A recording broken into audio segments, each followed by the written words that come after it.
Hey, Expat Dad here. Today we're going to talk about what the heck is happening with Iran. We're going to look at why we're so invested in Iran, what the plan is for Iran, and where things are going to be moving forward with regards to this war. So, before we get into Iran, first of all, I understand you guys have watched a lot of stuff on the tactics and the strategies, and maybe even some of the reason why. But we're going to dig a little bit deeper and understand some things about the United States that are easily not taught in school. So the first thing we got to look at are policies that we've had historically. The first one is from Alexander Hamilton. So he has given us the policy of, or rather, Alexander Hamilton believed in the strength of combining trade through diplomacy, or rather, trade and diplomacy were interlinked. So he understood the power in diplomacy in creating relations with nations, building influence. And then we're going to look at the next one, which is Truman. So before Truman, the policy of the United States from a foreign point of view was to remain isolated. We already had all the territory we needed. We had our motherland, so to speak, and we had certain satellite states around it for its protection. We were good. But unfortunately, what happened was that it was attacked, right? We were attacked, and we realized that isolationism on its own is not enough to have a safe and secure United States. So Harry Truman and his administration came up with the Truman Doctrine, which was at the time designed to keep the Soviet Union contained through aggressive and offensive diplomacy. So when the Cold War ended, what was the idea? What was the plan after that? Well, we've maintained this. This again gave policymakers the understanding that we unfortunately needed to maintain an offensive strategy overseas in order to guarantee the safety of our country. Now you can argue that, well, is it catch-22? You can argue causation correlation, but that's the perception of it. That's what we see. Enter Donald Trump. So Donald Trump comes in with a carrot and stick model with regards to international relations.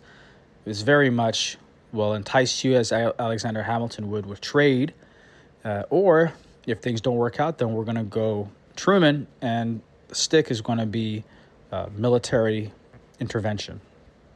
So Iran, unfortunately, has triggered the United States and has given the perception of being a threat. I mean, it is a threat in the region, in a region that Trump is trying or is working on.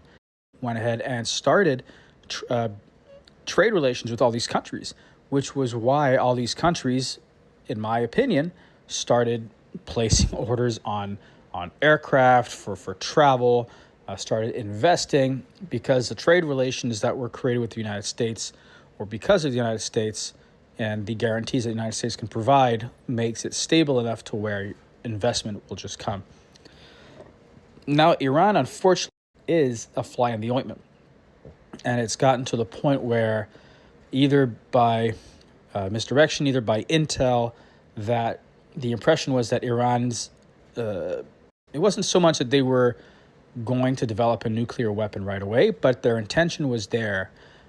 And the problem is that once they had a nuclear weapon, the whole setup in the Middle East would have been jeopardy.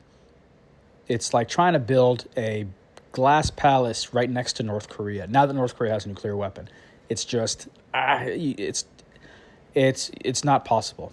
So the United States, with the incentives that came from the information that they received, I believe, from Israel, their own intel, and negotiations. We don't know if it's true or not, but that was not a risk that the United States wanted to take. So what's going on now in Iran is that the United States is defanging Iran. We're removing their weapons, their ability to threaten the region that we want to build for trade. And we're also removing any potential for them to generate nuclear weapons that could destroy this region, or that could cause chaos in this region. And the thinking is that through trade, there's no need to fight. And that's what we're bringing, that's what the United States is bringing to the Middle East. hopefully, right, a ceasefire agreement or a surrender agreement or whatever it was called.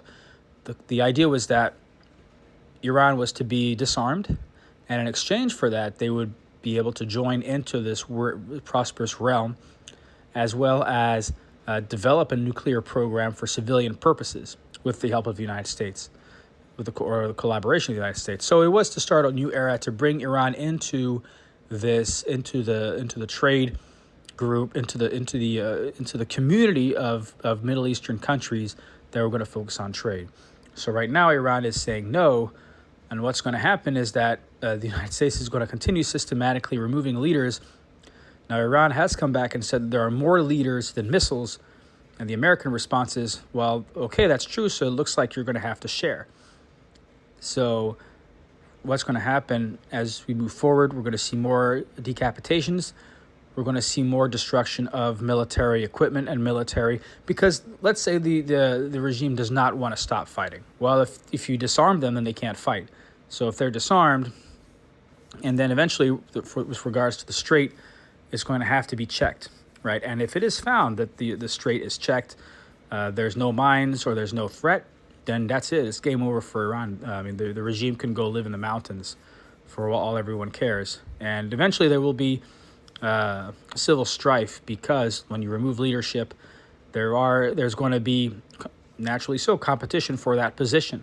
The psychological factor, you have these troops that are ready and able to be deployed on the main economic arteries of Iran, at the Karg Island, amongst other places.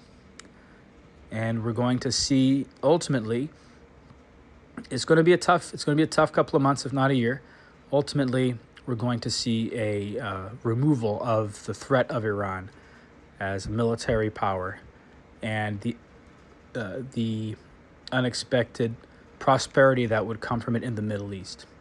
Now, you might be thinking, okay, how is that going to affect Russia and China? I think that ultimately deals will be made with them. That's all for now. Bye-bye.